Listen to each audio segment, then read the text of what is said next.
They told me fear makes you foolish. I believed that too, until the night I didn't open the door. I was washing the dishes, the radio humming some old Billie Holiday tune in the background, when I heard the knock. Not the kind of knock you expect from a neighbor or a delivery boy. This one was slow, deliberate, a single measured tap every few seconds. I stopped scrubbing the plate. It wasn't the sound itself that chilled me, but the silence that followed. No shuffle of feet, no creak of steps, no car pulling away. Just that one tap. Then stillness. 3 hours earlier, I'd been in my front garden pruning the hedges when Eleanor from next door shuffled over, her cardigan buttoned wrong and her lipstick smudged as always. "Don't open the door tonight, Mabel," she said, her voice barely above a whisper. "Eleanor," I laughed, "you say that every year come autumn. What is it this time? Ghosts again?" But she didn't laugh. Her pale eyes, clouded with cataracts, fixed on mine like a woman who'd seen something. Not imagined, seen. Not ghosts. Something worse. They only come when it's quiet. Don't matter who you are. I should have dismissed it, the way I always did. I've known Eleanor for 35 years. We both outlived our husbands, raised our children, buried half our friends. I thought her warning was just a product of too many long nights alone. But standing there in my kitchen, with the water still running over my hands, that knock replaying in my ears, I remembered her tone. And for once, I believed her. I turned the tap off, dried my hands slow. I didn't move to the door, didn't even peek through the curtains. Instead, I walked to the back of the house and locked the sunroom, checked the windows, turned off every light. My heart was beating hard, too hard for someone who hadn't done more than walk to the postbox in weeks. Another knock. This one was sharper, closer, not at the front, at the kitchen door. I hadn't used that entrance in years, the wood swollen from decades of weather. But I remembered the sound, how it used to be when my Harold came home from his shift at the docks and dropped his keys and gave 3 quick taps just like that. But Harold's been dead 17 years. I backed away from the door, knees trembling. "Mabel," came a voice, a man's voice. Not young, not old. Calm. "Mabel, I just want to talk." I didn't reply. "Mabel, I know you're in there. I saw your light earlier." That's when I remembered I hadn't turned off the porch lamp. It flickered sometimes, been meaning to fix it. But now I was grateful for its failure. It was out again. "I don't want any trouble," the voice said. Then came another sound, fingertips dragging across the wood, like a hand feeling the texture of an old book. That sound frightened me more than the knock. I backed into the living room and grabbed the cordless phone. Dead battery. Of course, I couldn't risk going to the hallway where my main phone was. I was afraid that if I passed by the door, the man would hear my steps. Instead, I crept to the pantry. It had a tiny window facing the alley. I used a chair to peek through. I saw nothing. Just the garbage cans, the damp gravel. But I could still feel him there. I waited. 5 minutes. 10. Then I heard footsteps walking away. Slow, measured. No car door, no engine. Just the soft rhythm of someone walking into the night. I didn't sleep that night. I sat in my chair with a quilt wrapped around my shoulders, the porch lamp flickering once every hour or so. Every shadow on the wall looked like a man. Every creak in the wood was a footstep. At 5:11 a.m., the birds began to chirp. I waited until full daylight before I dared go outside. The front yard looked untouched. Leaves scattered across the walk. The morning paper still in the grass. But when I stepped around back, I found the marks. long, thin scratches across the bottom panel of the kitchen door. 4 lines, each about 8 inches, deep enough to scrape the paint and reveal the raw wood beneath. And on the ground, a single coin, a silver $50. I picked it up. It was warm, as if someone had just held it in their palm. By morning, the fear hadn't faded. It had settled. Like dust in an old house, it clung to everything. I made coffee I didn't want and sat by the window in my robe, the coin on the table in front of me. It looked ordinary, American. Worn edges, the faint outline of Kennedy on one side, the eagle on the other. But it felt wrong. I hadn't held a $50 since Harold used to toss them into my apron after card games. "For your trouble," he'd joke. I never spent them. Had a jar full once. Gave them to the grandchildren, one by one, when they still visited. Now this one had appeared outside my door like a forgotten curse. I watched the street. The neighborhood looked the same. Lawns trimmed. Curtains pulled back. The quiet middle-class dignity of older homes and older people. We don't have crime here. No break-ins, no gangs. Just the occasional teenager speeding past in their daddy's truck. And yet, last night happened. And someone else must have heard it. At 8 sharp, I pulled on my slacks, the gray cardigan with the moth hole in the sleeve, and stepped outside. The October air was thin, brittle, like paper waiting to tear. I walked over to Eleanor's porch, her hydrangeas already browning at the edges. She answered the door fast, too fast for someone her age. "I heard him," I said, without preamble. Her eyes darkened. "He came here too." I felt something twist in my stomach. "You didn't answer either." She nodded. "Never do." We stood there a moment, just 2 old women facing something we couldn't name. "Why didn't you tell me more?" I asked. She hesitated. Her fingers gripped the doorframe like she was steadying herself against the words. "Because they always say it's your mind going." "Who?" She waved vaguely toward the sky. "Them. The nurses, the doctors, the family. The moment you say you hear things or see things they can't explain, they start calling agencies. They talk about safety, about care plans. Then one day you wake up and your name's been signed over to someone else."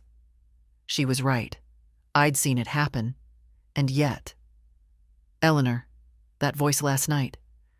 It sounded human. Her jaw clenched. It's always someone different. Last year it was a crying child.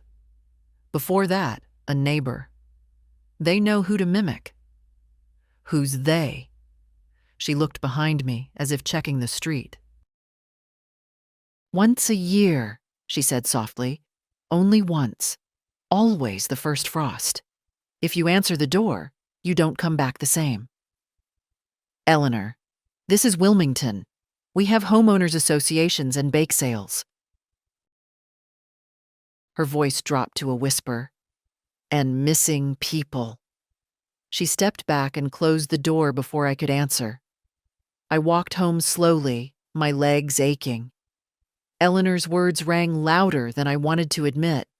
At my front steps, I noticed something new. A second coin, lying just beneath the welcome mat. This one wasn't a $50.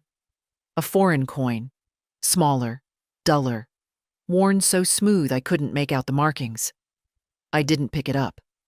I stepped over it. Inside, I sat down with my notebook. I hadn't used it since Harold died. It was where I used to keep lists, groceries, prescriptions, questions for the doctor. Now I started a new page. Tuesday, first knock. Male voice, scratches on door, $50. Wednesday, foreign coin under mat. Eleanor confirmed same experience. I stared at the words. They looked childish, like I was playing detective, but it made me feel steadier. At 10:30, the phone rang. "Mom, hey, you alive?" "Lillian." My daughter. Always with the jokes. I hadn't told her about last night. I hadn't told her much of anything in the past year. Every conversation turned into a lecture. Sell the house, move to her guest room, stop being so stubborn. I'm alive, I said. You sound tired. Didn't sleep well? Too much Judge Judy before bed? I didn't answer. She sighed. Anyway, listen. I was calling because Andrew's got this school trip in November, and we're a little short on cash. There it was. I'll mail a check, I said. She hesitated. You sure you're okay? I'm fine. She hung up after promising to send the mailing address again. Not a single question about me. Not one. The rest of the day passed in a quiet fog. I made soup I didn't eat. Looked through photo albums I'd already memorized. I didn't go out again. But I did check every door, every window, twice before sunset. At exactly 8:13 p.m., the power went out. At exactly 8:13 p.m., the power went out. Not a flicker, not a brownout. Just gone. 1 second the radio was playing. The next I was sitting in complete silence, the kind that hums in your ears like something's waiting to speak. I didn't move at first. I listened. Nothing outside, no generators kicking in, no neighbors calling out. I reached for the flashlight in the drawer beside my chair. It took me 2 tries to find the switch. When the beam cut through the dark, it felt like a weapon, not a tool. I checked the circuit breaker. Everything looked fine. No tripped switches. I knew what I'd find when I opened the front door, but I opened it anyway. The entire street was black. Porch lights, street lamps, the glow from kitchen windows, it was all gone. Like the whole neighborhood had blinked out of existence. I stood on the porch in my slippers, flashlight aimed at the hedges. Nothing moved. Then, 2 houses down, a light came on. Eleanor's window. I saw her silhouette for just a second. She pulled the curtain shut the moment my flashlight hit the glass. But she was up, watching, just like me. I went back inside, relocked the door, and turned off the flashlight to conserve battery. The living room dimmed to nothing. The only illumination came from the moon, hazy through the thin kitchen curtain. That's when the scratching started. Not like last time. This was lighter, sporadic. Not claws on wood, more like something brushing the glass. I froze. The back window. I crept to the hallway, heart hammering so loud I couldn't hear my own breath. I stood behind the kitchen wall and waited. Again, the sound. Something, someone, was dragging fingers along the window pane. Not knocking, just touching. I stayed there for 10 minutes, motionless. The flashlight turned off, gripped like a club. Then it stopped. Silence again. At 10:20, the lights returned. Not all at once, more like the house had to remember how to be alive. The fridge clicked. The heater groaned. The ceiling fan creaked once before settling. But I didn't relax. I didn't sleep. And when morning came, I went straight outside. There, under the kitchen window, was the 3rd coin. This one was copper, not American. I knelt with some effort, bones aching, and picked it up with the sleeve of my sweater. It felt used, like it had passed through too many hands. I added it to the notebook. Wednesday night, full blackout. Window sounds. 3rd coin, copper, unknown origin. Eleanor had power. She saw me. No words exchanged. That afternoon, I did something I hadn't done in 20 years. I called the library. Wilmington Public, how can I help? Do you still keep newspaper archives? The voice on the other end perked up. Yes, ma'am. On microfilm and digital now. Any specific dates you're looking for? I don't know yet, but I'd like to come look. Sure thing, we're open until 6. At 2:15, I stood in front of the dusty computer kiosk in the history room, my reading glasses fogging from my breath. I wasn't sure what I was even looking for, until I typed Wilmington plus disappearances plus autumn. It took 37 minutes to find the first article. Elderly woman missing after Halloween storm, no signs of forced entry. The date was October 31st, 1989. Then, local man vanishes. Only clue a foreign coin, found at scene. Then again in 2002, 2010, 2017. Always late October, always alone at night. Always dismissed as a runaway, an accident, dementia. I printed out what I could, clippings, names, notes. They all said the same thing in different ways. No one believed old women when they vanished. And always, always, a coin left behind. I sat at one of the long wooden tables and spread the pages out. 5 disappearances, 5 coins, no convictions, no suspects, no patterns, except one. They all lived on my street, Maple Street. I stared at the papers until the room blurred. I felt sick, not because I was scared, but because I realized how long this had been happening, and no one talked. Not the families, not the papers, not the police. They just forgot. At 5:55, the librarian announced closing time. I packed everything into my bag and headed out. The sky had already turned navy. The first frost was coming. I could feel it in my knuckles. I didn't go home. I went to Eleanor's. She opened the door before I knocked. "You found it," she said. I stepped inside. "You found it," Eleanor said again, quieter this time, as if the words had slipped out before she could stop them. I didn't sit. I didn't take off my coat. I just looked at her, standing there in her thin slippers, hands clutching a chipped tea mug like it was the only thing holding her to the ground. "How long?" I asked. She didn't answer right away. Her gaze drifted past me to the window, then back to the hallway, as if checking for eyes where there shouldn't be any. "How long have I known?" she asked softly. Or, "How long has it been happening?" "Both." Eleanor nodded slowly, then shuffled to the table and set her mug down. Her living room smelled of old fabric and something sharper, lavender oil maybe, or mothballs. The curtains were thick, old-fashioned. Her walls were lined with photos.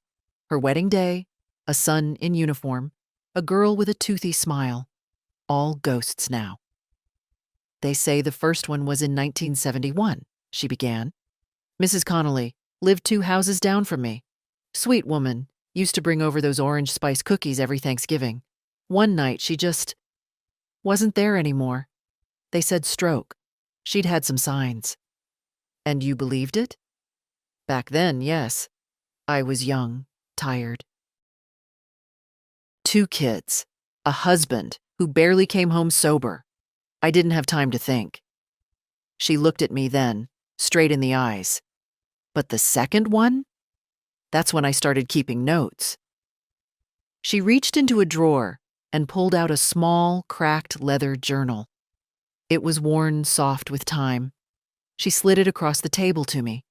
Inside were names, dates, descriptions, coins too, taped carefully to the pages, each entry written in the same small, neat hand. "I stopped sleeping properly in 95, she said.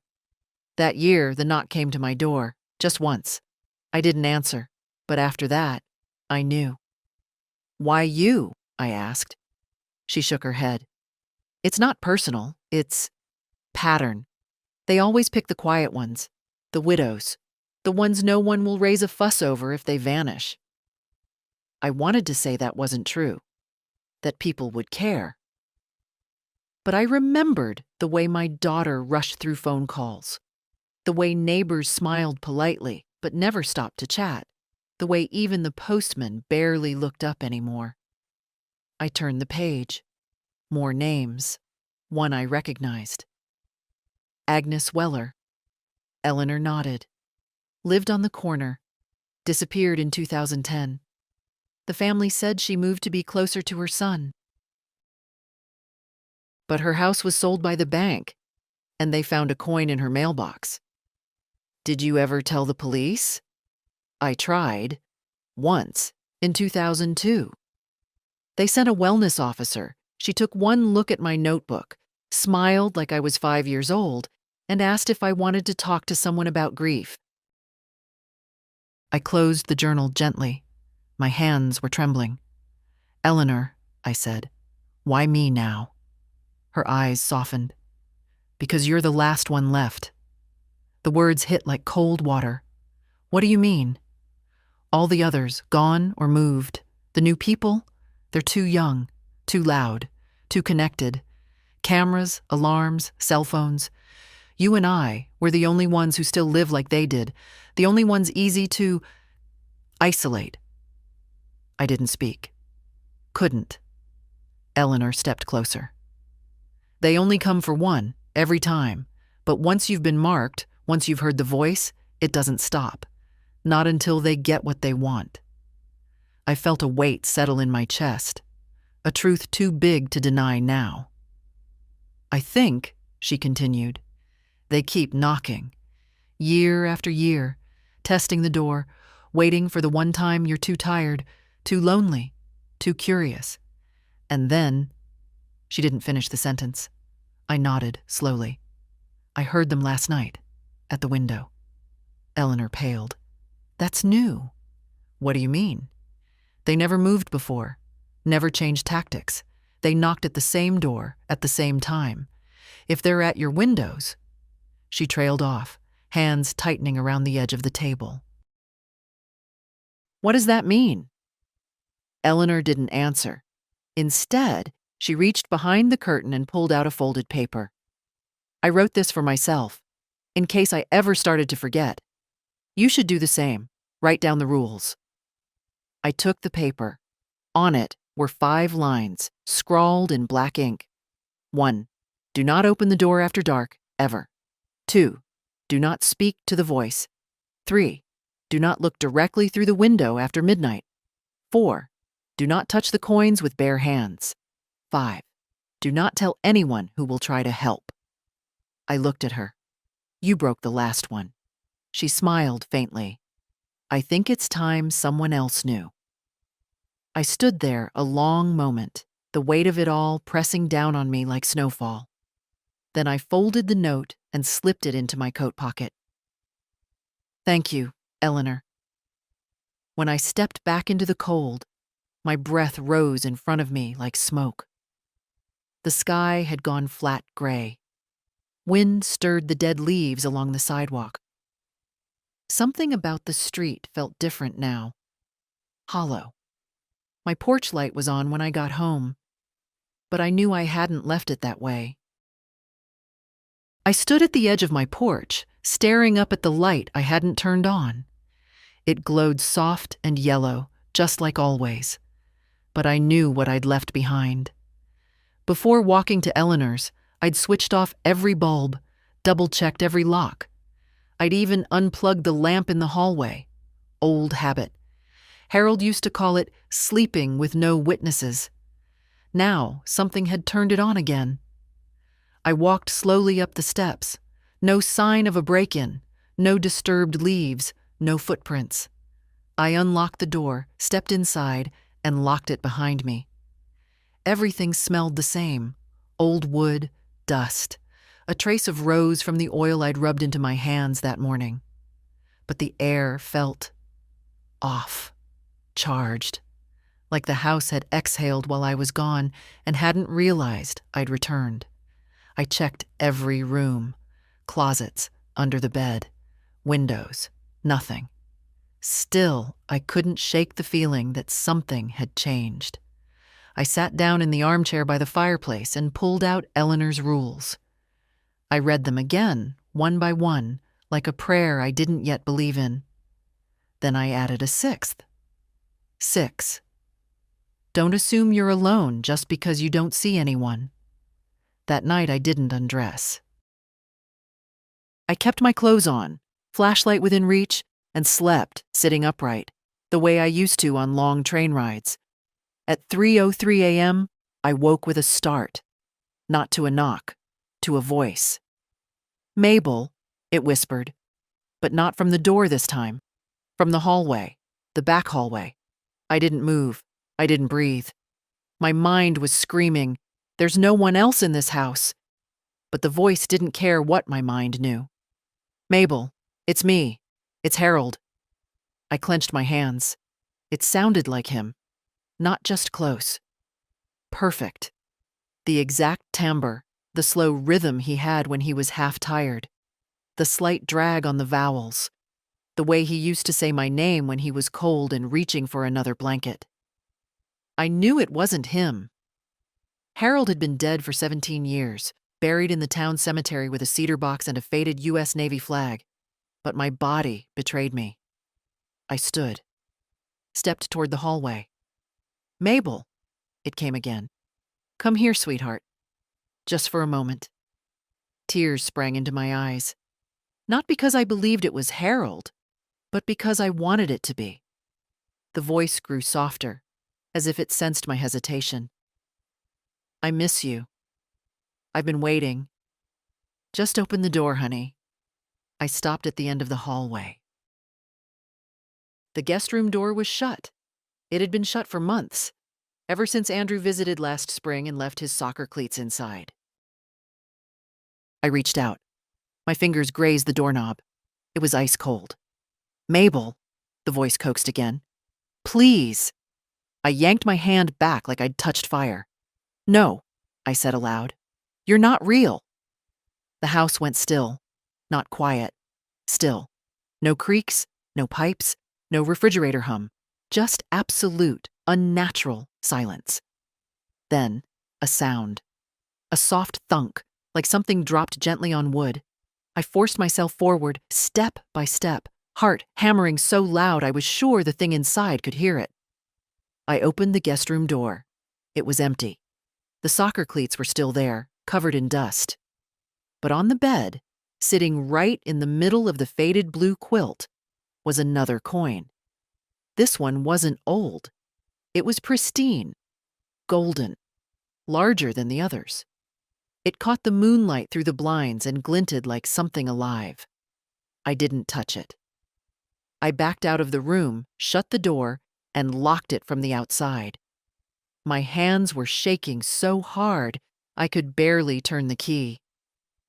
In the morning, I called the power company. Yes, they said. There had been an outage 2 nights ago. A small grid issue. No, they said.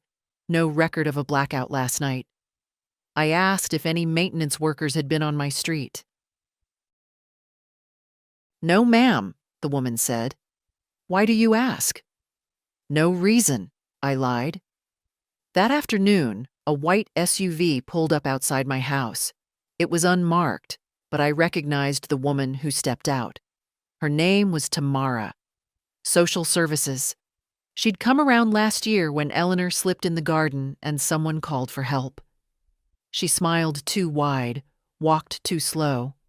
I opened the door before she knocked. "Mrs. Harper," she said cheerfully. "So nice to see you again. Do you have a few minutes?" No. Her smile didn't budge. "It's just a quick check-in. A few folks on the street reported lights going on and off at odd hours. Thought you might be in need of assistance." I stared at her. Odd hours? Since when is that a crime? "Of course not, but we do like to check in with our senior residents now and then, just to make sure everyone's feeling safe." I stepped outside, shut the door behind me, and crossed my arms. "Would you like to come in and see for yourself?" Tamara blinked. "Well, only if you're comfortable with that." I smiled, but it wasn't a smile. "No, I'm not." Tamara lingered like a smell you can't place. One of those artificially sweet ones, too. fabric softener, or lemon-scented cleaning wipes. I stayed on the porch while she typed something into her tablet, her smile flickering like a candle about to give up. "Well," she said finally, "if you do ever need anything, here's my card. Don't hesitate, all right?" She handed me a pale blue business card with her name and a cheerful tagline. "We care because you matter." I didn't take it. She left it wedged in the porch railing instead. I watched her drive off without a word, the SUV rolling slow down Maple Street like it was scanning for signs of decline. For people like me, the old, the stubborn, the inconvenient. I waited until the car turned the corner before I exhaled. Then I saw the mail sticking out of my box. I hadn't checked it in 2 days. Bills, flyers, a birthday card from my niece in Florida, and one letter with no return address. Inside was a single piece of paper, typed, "You were warned. Stay inside tonight. Do not speak. Do not answer. Do not think it's over." That was all. No signature, no postmark. It hadn't been mailed. Someone had dropped it off by hand. I stood there, holding the letter, the wind trying to steal it from my fingers. They knew. Whoever or whatever it was, it knew I was close. It knew Eleanor had talked. It knew I was resisting. Back inside, I checked every lock again. I drew every curtain, even in the laundry room. I unplugged the television, the toaster, the clock radio in the bedroom. I sat in silence with the pages from the library spread out before me and Eleanor's journal open to the most recent entries. Then I heard a car. Not Tamara's, my granddaughter's. Jenna. I almost didn't open the door when she knocked, but her voice cut through the wood. "Grandma? It's me." I peeked through the peephole. It was her. Brown ponytail, hoodie, anxious eyes. She looked like she'd come straight from class. I opened the door. "Jenna?" I said. "It's not a good time." She stepped inside anyway, kissed my cheek, dropped her backpack with a thud. "Mom sent me," she said. "She's worried." "About what?" Jenna gave me that look, equal parts pity and annoyance. "You've been ignoring her calls. Aunt Carla says you're acting weird. Lights on at night, moving furniture. That kind of thing. She sent you to check on me. She said I was the only one you'd let in." That was true, and smart of her. Use the one person I still trusted. "I'm fine," I said. "You can tell your mother that." "Grandma." I turned my back and started folding the pages on the table. She followed me. "What's really going on?" I didn't want to say. She was 20, barely. Still thought the world made sense, that everything scary had a logical explanation, a cure, an app. But then she said something that made me freeze. "I've heard the knock, too." I turned slowly. "2 nights ago," she said. "At my apartment. I thought it was a neighbor. But when I looked out, there was no one there. Just a coin. It was under the welcome mat." She pulled it out of her hoodie pocket. It was silver, worn, foreign, just like mine. "You picked it up?" "No," she said quickly. "It gave me the creeps. I used the corner of a book." I sat down hard in my chair. "Why didn't you say anything?" "Because I thought I imagined it. But then Mom said you were acting strange and I don't know. I felt like something was wrong. I had this dream last night. I heard you calling me, but I couldn't reach you." I felt a tear slip down my cheek. First one in days. "I didn't call," I said. "I know." "That's why I came." I wanted to hug her, to tell her she was brave and kind and everything good that was left in this world. But there was no time for softness. Instead, I stood. "You have to leave." "What?" "It's not safe here. It's not safe anywhere tonight. You need to go. You need to go now, Jenna. I'm not leaving you. Yes, you are, I said, firmer than I'd spoken in years. You are young, and they want the old. They want the forgotten. I'm not pulling you into this. She looked like she wanted to argue, but something in my face must have stopped her. I'll go, she said finally, but I'll be back. Not tonight. She paused at the door. Whatever this is, she said, you're not alone. She left, and for the first time I wasn't so sure that was true. Jenna's taillights disappeared down Maple Street just as the sun dipped behind the trees. The sky turned to bruised orange, then gray, then nothing at all.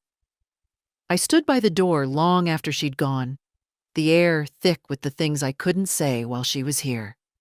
You can't explain fear to the young, not the kind that doesn't come with a face. I turned off the porch light. Then I unplugged the landline. I don't know why I did that part. Habit, maybe. Or instinct. A phone ringing in the middle of a night like this felt like it could tear through you worse than a scream. The guest room stayed locked. The coin still lay on the bed, untouched. I lit one candle and placed it in the kitchen, just like Eleanor's journal said. One source of light, no electricity, nothing they could manipulate. Then I waited. By 9 p.m., the house was still. No scratching, no knocks, no voices. Part of me wondered if the storm had passed, if they'd moved on. At 9:37 p.m., the doorbell rang. I didn't breathe. It rang again. Then 3 soft knocks. I stood in the dark living room, candlelight flickering from the kitchen. Then a voice. Mrs. Harper? A woman, polite, warm. Mrs. Harper, it's Nurse Trina from the outreach program. We received a report you might be in distress. I just want to make sure you're all right. I didn't speak. Mrs. Harper, we're required to enter if we believe someone is in danger. My hand clenched around the base of the candle holder. It sounded like a nurse. The tone, the cadence, even the clipboard I imagined clutched in her hands. But I hadn't called anyone. Jenna wouldn't have. Lillian? Maybe, but not this fast. The voice came again. We'll just do a quick check. No need to be scared. The doorknob rattled. I had locked it. Deadbolt and chain. But it turned again, harder this time. Mrs. Harper, please, it's very cold. May I come in? A pause. Then, it's me, Jenna. My knees almost gave out. The voice had changed mid-sentence, gone from soft and concerned to Jenna's bright, anxious tone. Perfect. Too perfect. Grandma, open the door. It's me? I didn't move. Didn't speak.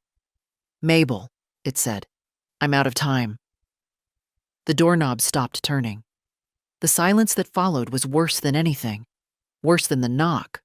Worse than the voice. I stayed rooted for a long time, muscles trembling, eyes fixed on the door as if I could will it shut with nothing but will. Then I heard it. The softest whisper, right by the mailbox slot. Let us in. It didn't come from a person. It came from beneath the door, like breath leaking through the cracks. I ran to the pantry, closed the door, locked it from the inside.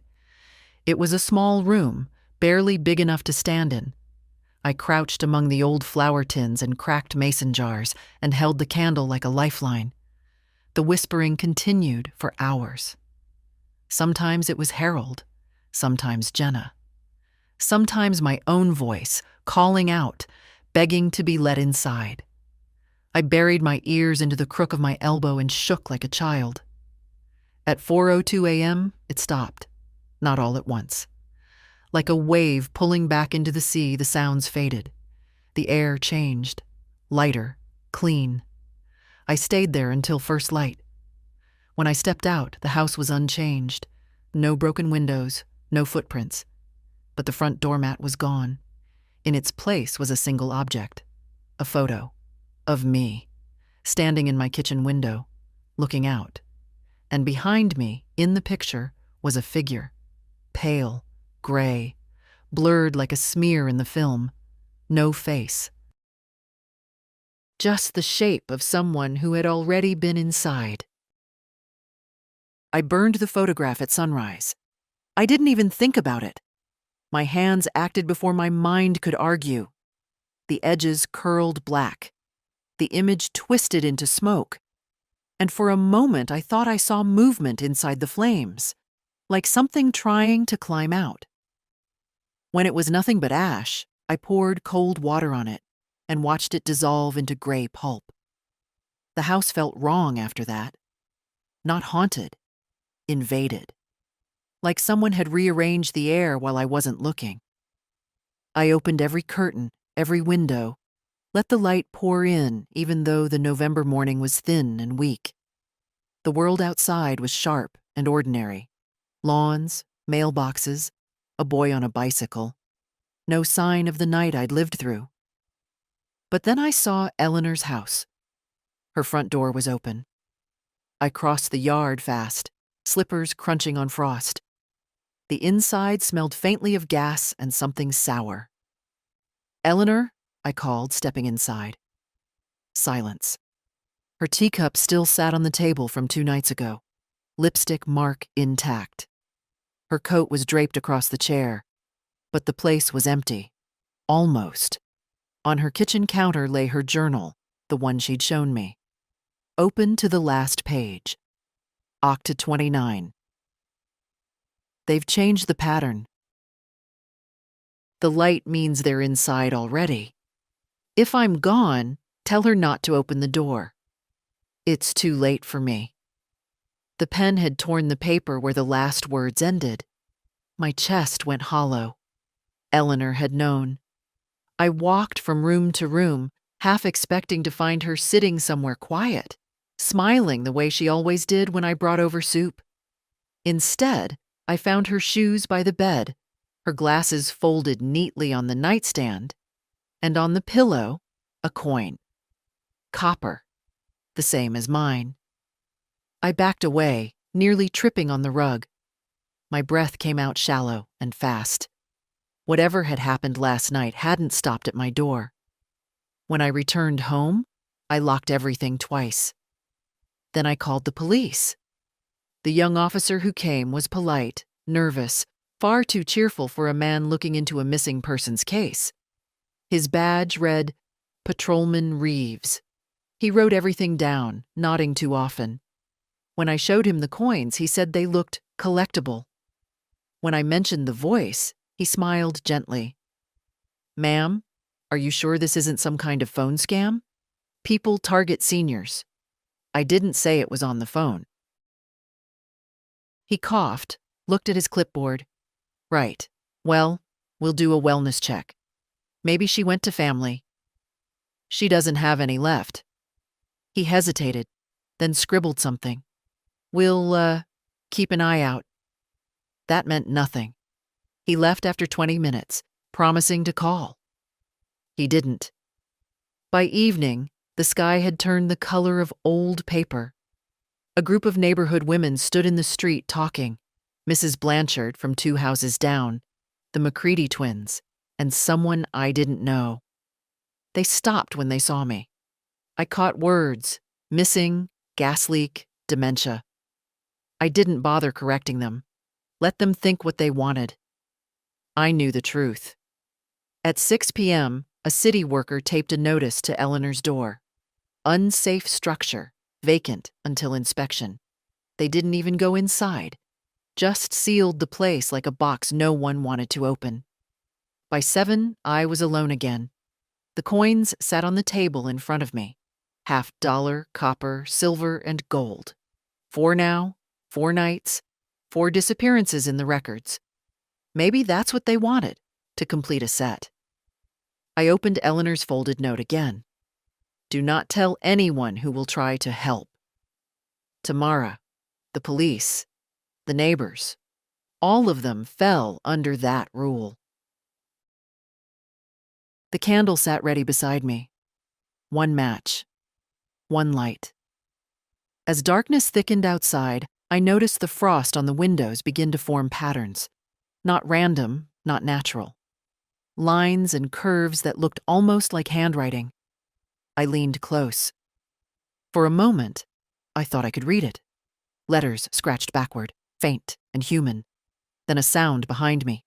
A single knock, not on the door, on the glass. I froze. The candle trembled. Another knock, soft, polite. Then a voice, very low, right by my ear. "Mabel, you forgot to turn off the light." I spun around. No one there. Just my own reflection, trembling in the window, mouth open in mid-breath. Outside, in the dim streetlight, every other house was dark. Except mine, and Eleanor's. Her upstairs light, bright, steady, impossible, shone through the sealed window like a signal meant for me. I sat staring at that light for a long time. It didn't flicker. It didn't dim. Just glowed. A calm, steady rectangle in the window of a house that should have been empty. Every few seconds, I thought I saw movement inside, like someone walking slowly past the curtain. Eleanor's silhouette? Or whoever came after her? By midnight, I couldn't take it anymore. I wrapped my coat around me, slipped my flashlight into the pocket, and stepped outside. The air bit at my face, raw with frost. The neighborhood was asleep. Every window dark but that one. The light at Eleanor's seemed to pull me forward, step by step, until I was standing at her porch again. The unsafe structure notice flapped weakly in the wind. I peeled it away. The front door opened without resistance. No lock, no chain. The smell inside was stronger now, gasoline and lavender, sweet and rotten at once. "Eleanor?" My voice came out as a whisper. Silence. I moved through the narrow hallway. The floorboards complained with every step. In the kitchen, the table was bare. The teacup was gone. So was the journal. But there was something new on the counter, a folded newspaper clipping weighed down by a coin. Local woman found dead after apparent fall. The photo was Eleanor, 20 years younger. The date? November 3rd, 2002. That couldn't be right. I picked it up. The paper was crisp, new, not an old clipping at all. Someone had printed it that morning. My stomach turned cold. A sound upstairs. Slow footsteps. I should have run. Any sane person would have. But sanity had left Maple Street days ago. I climbed the stairs, one hand on the banister, flashlight shaking. Eleanor? The upstairs hallway was darker than it should have been, the light from the single bulb muted like it had to fight its way through heavy air. I reached the end, to her bedroom door. It was half open. Inside, the golden coin gleamed faintly on the dresser, and beside it, on the floor, lay a pair of shoes. Not hers. Men's boots. Mud-caked. Fresh. I backed away. Something moved in the corner of the room, a shadow that wasn't attached to anything. I aimed the flashlight, but the beam faltered, dimmed, and died. I didn't hear the steps behind me, only the whisper right against my neck. "You weren't supposed to come." I stumbled down the stairs, hit the wall, found the door handle by instinct. Cold air flooded in as I ran outside. I didn't stop until I was back in my yard, chest heaving, flashlight dead in my hand. The light in Eleanor's window went out, and mine came on. I stood in the middle of my lawn, looking at my own house. The living room lamp glowed a steady yellow. I could see the edge of my chair, my blanket, my cup on the table, everything exactly as I'd left it. Except I wasn't in there. Something was. A shape sitting in my chair. Motionless. Watching me through the glass. I took one step forward. The shape lifted its hand and waved. I dropped the flashlight. The lamp inside blinked twice and went dark. When I finally forced myself back indoors, the house was cold. Too cold. The air smelled faintly metallic, like pennies in a wet palm. I checked the living room. The chair was empty. But on the seat lay another coin, silver this time, smaller, etched with something like a sun. I picked it up with a napkin and set it with the others. 5 now, a complete set. I thought of the articles at the library, of the years between each disappearance. Every 5 to 7 years, like a cycle. But what if the pattern had shifted? What if it was finishing what it started long ago? At 2 a.m., the phone rang. I hadn't reconnected the line, but it rang anyway. "Mabel," the voice said, low and close.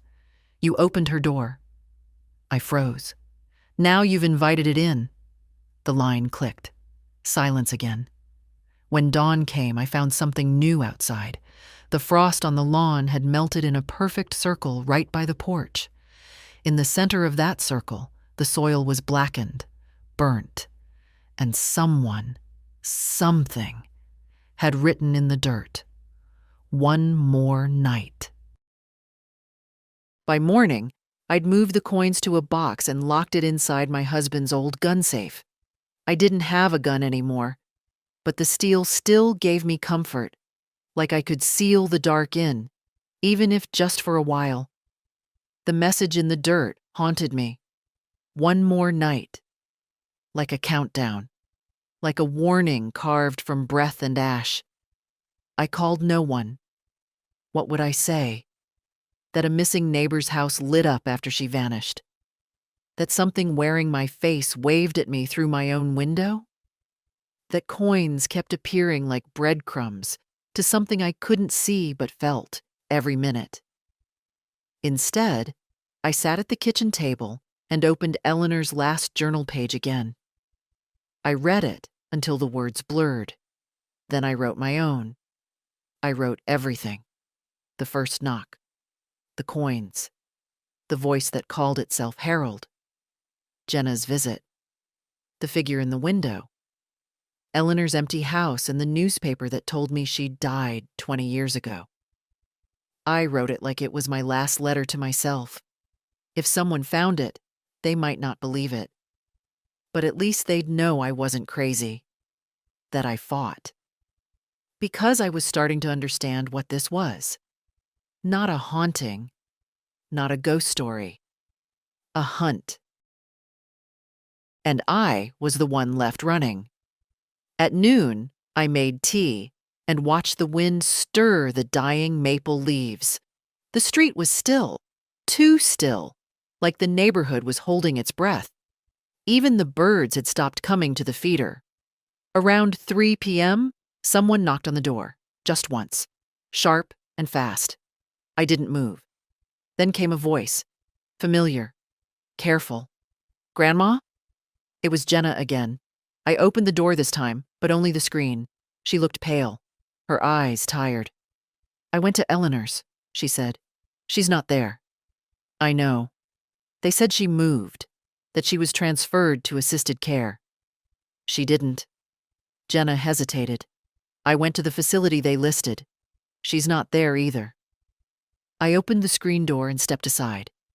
She came in slow, as if afraid the house might swallow her. We sat. I poured tea. She didn't drink.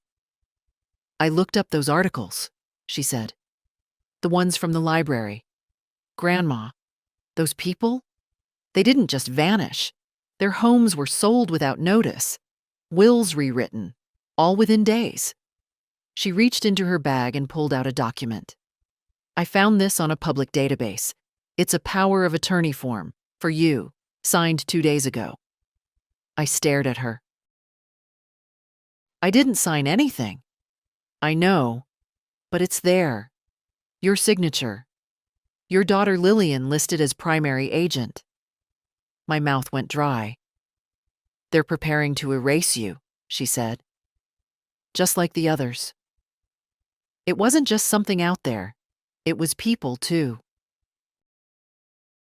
Or maybe things pretending to be people, wiping away those who wouldn't be missed, the lonely, the old, the inconvenient. Why now? I whispered. Jenna's voice dropped. Because you broke the rule. You opened her door. She was right. That's when it changed.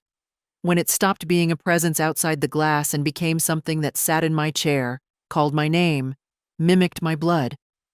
I had let it in, and now it wanted the last piece. Me. That night, I didn't light the candle. I didn't block the doors. I sat in the living room with the safe beside me and the coins inside, a blanket on my lap, my hair pinned up the way Harold used to like. If this was the last night, I wasn't going to spend it hiding in a pantry. Jenna stayed, too. She sat on the floor beside my chair, arms crossed, phone ready. I don't care what it says, she muttered. I'm not leaving. At 11:58 p.m., the lights flickered. Jenna grabbed my hand. At midnight, every bulb in the house went out. No knock, no voice, just a hum, low, mechanical, like power lines groaning in the wind. But there was no wind. Then, a sharp clatter from upstairs. The guest room. I rose. Jenna followed. We climbed the stairs slowly. No flashlight. Just the glow of the moon through the hallway window. The door to the guest room was ajar. I pushed it open. The bed was stripped bare. The coin was gone. In its place sat a figure, not a person, a shape. Soft, shifting, like smoke wrapped in skin. It looked at me, no face, but I felt it watching. It held something in its hands. My photograph. The one it had taken from outside. And then it spoke. Not aloud, but inside me. You've already left. I blinked, shook my head. You opened the door, not just hers, yours. I reached for Jenna's hand, but she was gone. The hallway was empty. My heart raced. Jenna? I called. No answer. I turned back. The room was empty too, only the window left open, and on the floor, the 6th coin. I stared at the coin on the floor until my knees buckled. I dropped beside it, not touching, just staring. It wasn't like the others. It was dark. Not copper, not gold, not silver. Something older. Black as coal and cold as winter breath. And etched into its face wasn't a sun or an eagle or a dead man's profile, but something that looked like a door. Closed. I whispered Jenna's name again. No answer. I ran through the house, every room, every closet, shouting until my throat burned. Nothing. Not a single trace. Her phone still sat on the armrest where she'd left it. Her coat hung by the door. Her scent, faintly floral, lingered in the hallway. But she was gone. Taken. Because of me. Because I opened the wrong door, asked the wrong questions, ignored too many rules. At sunrise, I called the police. Again. This time, I didn't tell them about the coin, or the voice, or the thing upstairs. I just said my granddaughter had disappeared, that she was here 1 minute, and then she wasn't. I tried to sound scared but rational, like a woman losing her mind just slowly enough for them to still feel responsible. 2 officers came, a man and a woman. They searched, asked questions. Took statements. Any history of mental illness, Mrs. Harper? No. Any chance she left without telling you? She didn't. They asked to see the security footage. There is none, I said. They both gave each other a look I'd seen before. The same one Tamara gave me. The look that says, she's slipping. The male officer stepped outside to make a call. The woman lingered. She's probably with a friend, she said, like I was a child she needed to calm. These things usually turn out fine. She wouldn't leave without telling me. The officer hesitated, then added gently, She's 20, ma'am. Young people drift in and out. They come back. She didn't drift, I said. She vanished. But they didn't believe me. They left at noon, promising to follow up. By evening, I was alone again. The black coin still sat on the floor upstairs, untouched. And now, for the first time, the house felt different. Not haunted. Occupied. I could hear it. Not steps, not voices. Breathing. Long, slow, patient. The sound of something waiting in a corner of a room, just out of sight, sure that you'll come closer eventually. I didn't sleep. At 2:12 a.m., the mirror in the bathroom cracked. No impact, no reason. Just a clean fracture down the center, as if the glass had been holding something too long and finally gave way. At 3:48 a.m., I saw the figure again, in the reflection of the microwave door. It stood behind me, closer than last time. When I turned, the room was empty, but my reflection stayed frozen in the microwave's glass, still looking behind me, not moving, not blinking. It smiled. I staggered back. The smile didn't fade. It just waited, wide and still, like it knew something I didn't.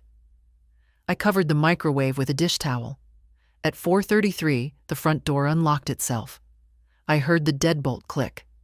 I crept down the stairs with a kitchen knife in one hand and Eleanor's rules clutched in the other.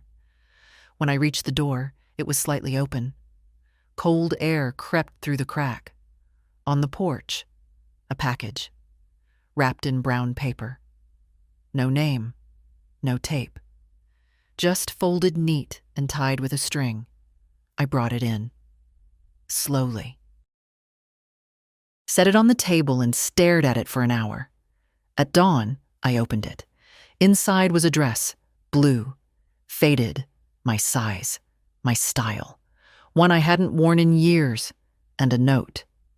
You wore this the last time you saw her. No signature, just those words, typed on the same paper as the last note. I dropped it all into the fireplace. Watched the fabric blacken, the note curl inward like a dead hand. And I whispered something I hadn't said in 17 years. Harold, if you're still anywhere, I need you now.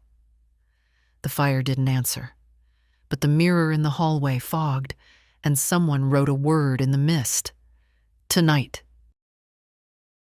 By noon, I'd made peace with dying. Not in the poetic way people write about. Not gently, not beautifully. Just accepted. Like the last check you know will bounce. There was no help coming. Not from the police.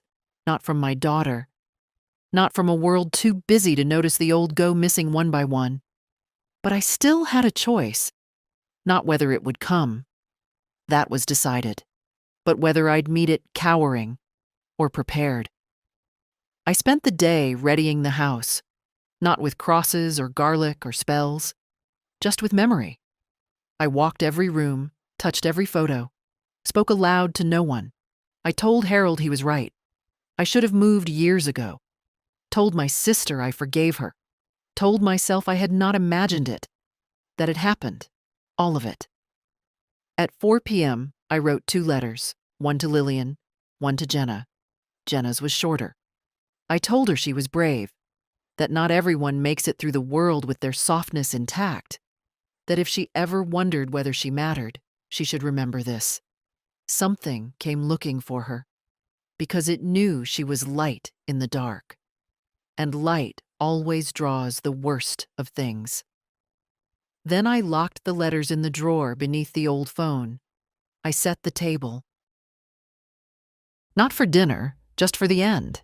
Chair, candle, journal, knife, and the safe with the coins. All 6. They hummed now. A low vibration you couldn't hear, only feel, like when thunder's too far to rattle windows but close enough to press on your skin. Outside, the street was empty. No cars, no wind, no birds. I waited. At 9:43 p.m., the TV turned on by itself. Static. I hadn't plugged it in. I didn't move. At 10:12, every clock in the house stopped ticking, even the battery-powered one in the bathroom. Then the lights dimmed, not off, just low, like the house was holding its breath. At 11:58 p.m., I lit the candle. The flame fluttered, nervous. I opened the safe, laid each coin in a line across the table, oldest to newest. Then I spoke aloud. "You want me? I'm here." The house groaned. Wood settling, or something older than timber and brick and nail. The groan of something waking up. Then, a knock. Once. Twice. 3 times. I didn't move. "Mabel," said the voice outside. A man's voice, gentle. "Mabel, open the door." I didn't. The voice changed, became Jenna's. "Grandma, please." My hand trembled, but I stayed seated. Then came the scrape, long, slow across the door, like nails or something worse. Then silence. And then the back door opened. I hadn't unlocked it. I heard the hinges cry, slow and heavy. Steps in the kitchen. I gripped the knife. But when the figure appeared in the hallway, I didn't raise it. Because it wasn't a monster. It was me. Or what used to be me. Older. Hollow-eyed. Skin gray like smoke. Wearing the blue dress from the package. Mouth smiling like it remembered something awful and wanted me to remember too.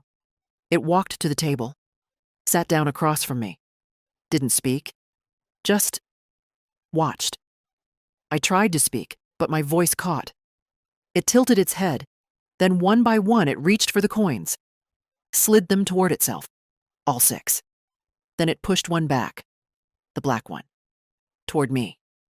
I didn't touch it. "Why?" I asked. Its mouth didn't move, but the answer filled the air like smoke in the lungs. "Because you stayed." Then it stood. Walked to the door. Opened it.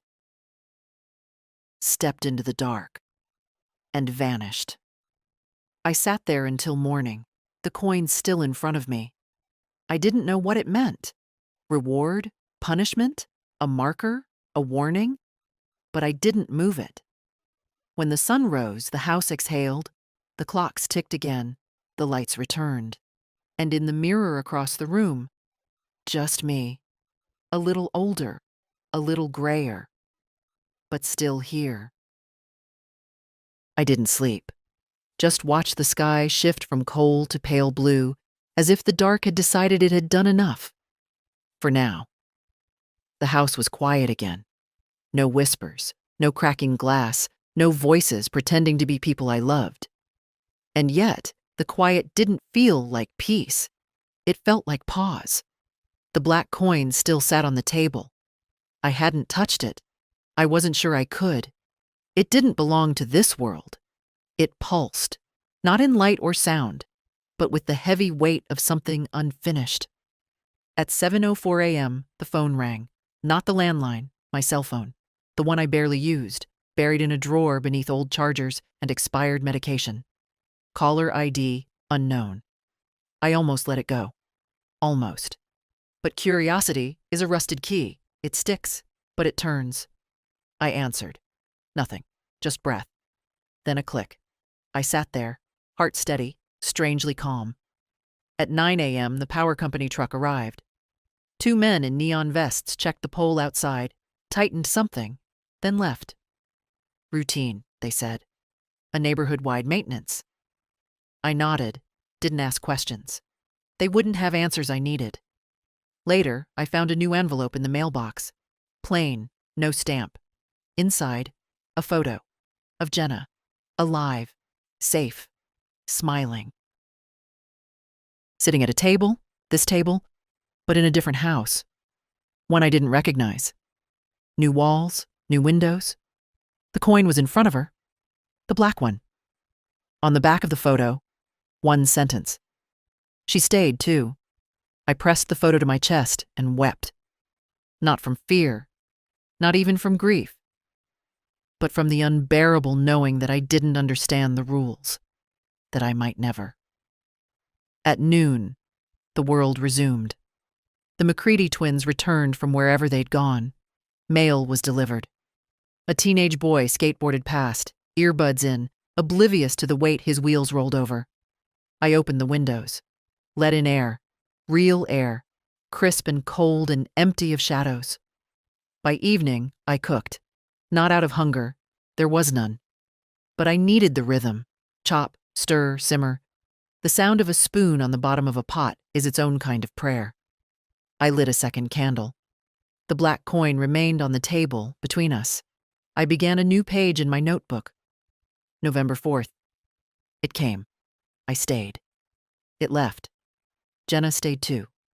Then I added, the coins are not just warnings. They are invitations or choices. I think that's what no one understood. It doesn't take you. It asks you. A knock at the door startled me. Daylight. No voice. I opened it. A child stood there. 8, maybe 9, bundled too tight in a coat a size too big. He looked up, eyes dark and too still. You dropped this, he said, and held out a coin, the black one. But mine was still on the table. This was another, identical. I didn't move. I didn't drop anything, I said. He stared at me. Not yet. Then he turned and walked down the steps, vanished between two hedges. I closed the door, locked it. Then I went to the table and stared at the coin I had. Still there, still pulsing. That night I dreamed, not of monsters or voices, but of Eleanor. She sat beside me in a church pew, hands folded, eyes ahead. Not scared, just still. They won't stop, she said, but they'll pass. I looked at her. Why me? Because you stayed, because you opened the door and didn't run. I was ready to die. She smiled faintly. They know, but they also know something else now. What?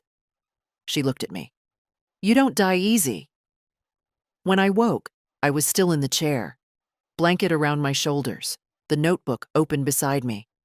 A new note, in handwriting I didn't recognize. Keep writing. Someone's listening. The black coin was gone. The day passed without incident. No letters, no knocks, no coins. Almost worse than the chaos. Quiet after a storm is where doubt creeps in, where the mind pokes at the wounds, asking, did that really happen? And maybe that's part of it. Maybe that's the real trick, not the fear, but the forgetting. I didn't forget. I made coffee, washed dishes, moved slowly through the house like it was sacred ground, because in a way, it was. A battlefield no one else could see. And I was the last soldier left standing. I went to Eleanor's house. It was still boarded up. The city inspector had tagged it unsafe, though there'd been no fire, no collapse. Just silence. The front yard was wild with wind-blown leaves. I stood there a long while, then stepped off the curb and walked around to the back. The garden still held the shape of her. Tools left where they fell. Gloves folded neatly on the bench. She'd always kept it tidy, even in November. And there, on the small stone by the roses, someone had carved 2 words with something sharp and angry. We remember. I touched the stone. Cold, damp, real. Then I heard the door creak. Not the front, the back.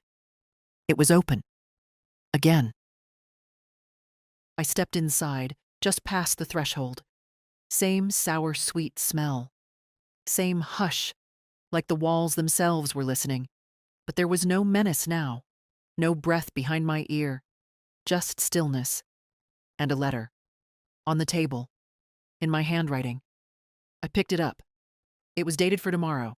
Mabel, you'll think you're past it. You're not. It doesn't end. It just changes shape. Stay sharp. Don't close the journal. Don't stop remembering. They come in cycles, not lines. The coin disappears, but the door remains.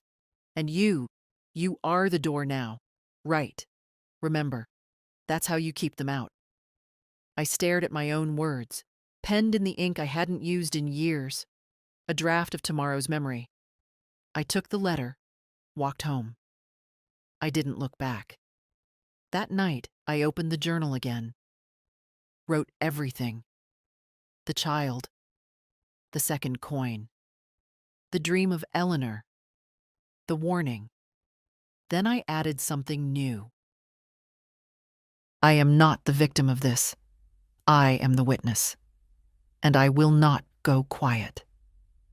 I sat in silence until the candle burned low, until the shadows began to inch closer across the floor like fingers testing the edge of a blanket. I didn't flinch. "You're still here," I whispered to the dark. "I know." It didn't answer. Not in words, but the wind outside shifted. A low whine through the chimney, like someone breathing through teeth. Then, a single thud from the attic. I'd never gone up there. Harold kept his tools, his things. I hadn't touched them since the funeral. Just let the dust gather, like layers of time. I stood, climbed the narrow steps. Each creak of the ladder groaned like warning. The attic was exactly as I remembered: boxes, suitcases, old furniture, and the faint smell of varnish and decay. But now, in the center of the floor, stood a chair, mine, the one from the kitchen, and on it, a new coin, smaller, red, not metal, flesh. I stepped closer, bent down. It wasn't a coin, it was a button, plastic, cracked, from Jenna's coat. I held it in my palm. It was warm. She was still out there, somewhere, not gone, not lost, held, maybe trapped, maybe not, maybe waiting. And something inside me, something I thought was long buried, rose up. Anger, not fear, not sorrow, not resignation, fury. They'd come to my home, taken my friend, touched my granddaughter, played their games like I was a ghost already. But I wasn't gone. I was still here, and I knew their rules now. The next time they came, I wouldn't just listen. I'd answer. I didn't sleep that night, didn't sit, didn't close my eyes. I stood by the window until the sky lightened, the stars gave up, and the world decided to pretend it was ordinary again. But I wasn't pretending anymore. By morning, I knew what I had to do. I took the button from Jenna's coat and strung it on a length of thread, red, frayed, the kind I used to sew patches with when Lillian was still falling off bicycles. I tied it like a charm around my wrist. Then I unlocked the attic and left it open. A signal. If they wanted a door, I'd give them one, but it would swing both ways. I boiled water, steeped tea, sliced an apple. Ordinary things. I wanted the house to smell like something clean, not fear, not old paper and smoke. At 10 a.m., I packed a small bag, just what I'd need. Candle, notebook, matches, flashlight, the old Polaroid. I opened the safe and took out the 5 remaining coins, placed them in a velvet pouch, left the black one behind. That one was theirs. The others were mine now. Markers, keys. I didn't know where I was going, not exactly, but I had an idea. The child who brought the coin, the photograph of Jenna in a house I didn't know, the phrase, "she stayed too." It wasn't over. It had simply moved. I walked to the edge of town, past the cemetery, through the woods, to the old church that hadn't been used since before Harold's stroke. Its doors hung loose on their hinges.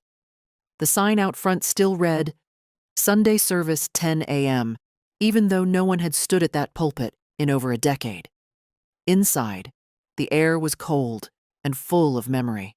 The pews were dusted in silence, but the altar was clean, not polished, just untouched, waiting. I stepped forward, set the pouch of coins on the wood, then I lit the candle, and I spoke. "I know what you are." My voice didn't echo. It landed flat, like the air swallowed sound. You feed on silence, on being unseen, on women who fold in instead of standing up. I held up the coins one by one. These are your trophies, but they're also your trail, and I'm not the only one who can follow it now. I placed them in a row. Mrs. Connolly, Agnes Weller, Eleanor, me, Jenna. I set the sixth space empty. Not this time.